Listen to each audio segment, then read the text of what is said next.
Okay, hi everyone. First off, I'm not a native speaker.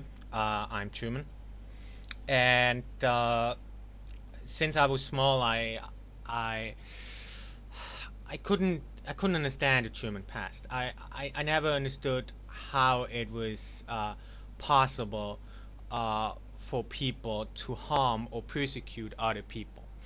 I, I, I couldn't understand it. So I looked into the German past. I read all those old Nazi propaganda articles because I wanted to understand why and how they did those bad things. I came to understand how they did it, and I came to understand how their propaganda works. But I never understood why they did it. I never really did. Um, but I looked into those things because uh, because I wanted to know how they did it, so that I could help prevent similar things from happening again in the future. Because I thought that was my responsibility as a German. And this is my viewpoint. Actually, I'm pretty much against anything like fascism and communism. For me, this is the same because Germany has experienced both, and I have many friends who experienced both, who were persecuted by the Nazis, as well as by the Stasi in Eastern Germany, and they all know that it is the same, and I know that it is the same. For me, fascism and communism is the same. There is no difference. There isn't even a difference in the ideology, only on the surface, but not in essence. And after I looked into those things, and after I came to understand how prejudice makes people do terrible things that they wouldn't normally do, um, I again looked at society, and I thought that uh, other Germans, that my fellow Germans did the same, because they all pretend to do. In school we all got to, I don't know how many hours, days, weeks, years in school every German has spent, with that anti-Nazism education. Basically you go to all the memorials, you talk with all the survivors, and every school kid in Germany does that, and they spend endless hours doing that, remembering the past and learning from it.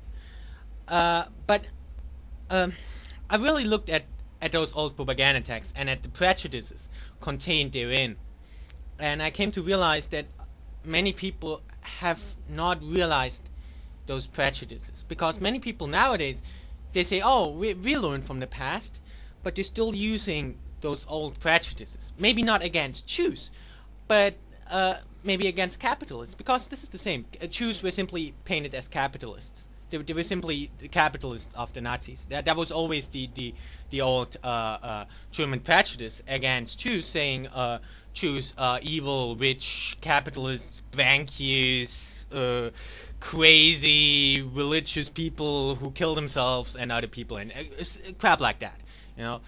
And they now German all say, "Oh, we love Jews. Everything's great about Jews." They learned that because they know they can't say anything bad against Jews, because they would immediately be labeled as a Nazi and get put in jail, actually.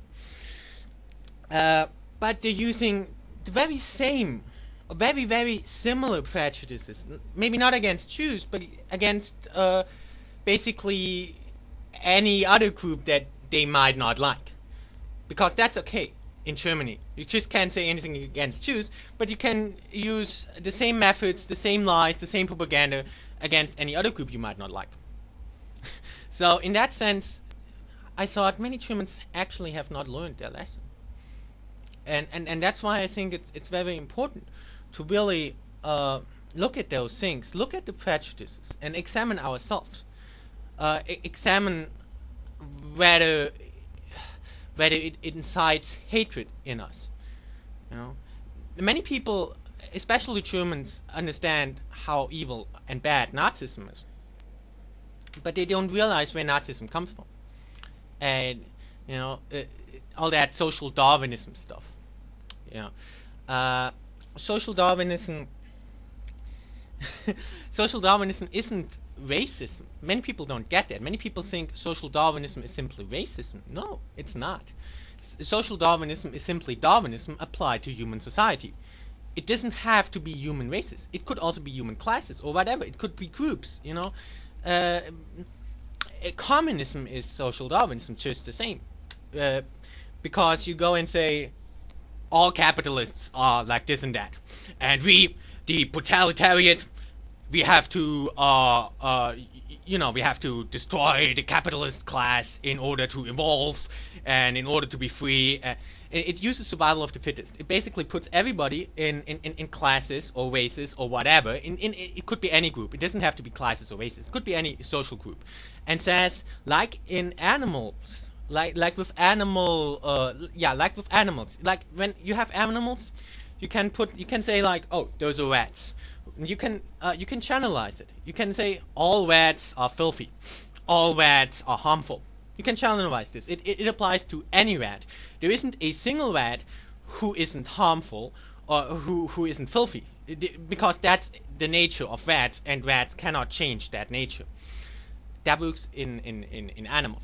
You know, and then there's, you go and say, oh, there's the lions, you know, the powerful animals, they have to defeat like the rest of the animals, you know, and they have to evolve into stronger creatures, stuff like that. That might work for animals, but actually it doesn't work for human society. There's still people who think that works for human society or for humans. It doesn't. It doesn't. And it is that thinking that has caused so much suffering. Because when you say, oh, you know, the capitalist, evil, exploiting class, it doesn't work. Because it's wrong. Because you can't channelize it. Not every rich person is a bad person. I know many rich people, they're great people. They haven't done anything wrong. Okay, so they have money, but they work for the money. They didn't do anything wrong. You can't say everybody who's rich is a bad person. You know? Neither can you say that everybody who is poor or who is a totalitarian, I don't know, it's difficult for me, who's a totalitarian is a good person. There are many poor people who are really bad people. You know, many thugs and thieves. You know, my English is a bit messed up, but you understand what I mean. So, that is basically right now what I wanted to get across. I just wanted to, introduce myself, introduce a little how I think, and why I think that communism and Nazism is both bad and is both the same.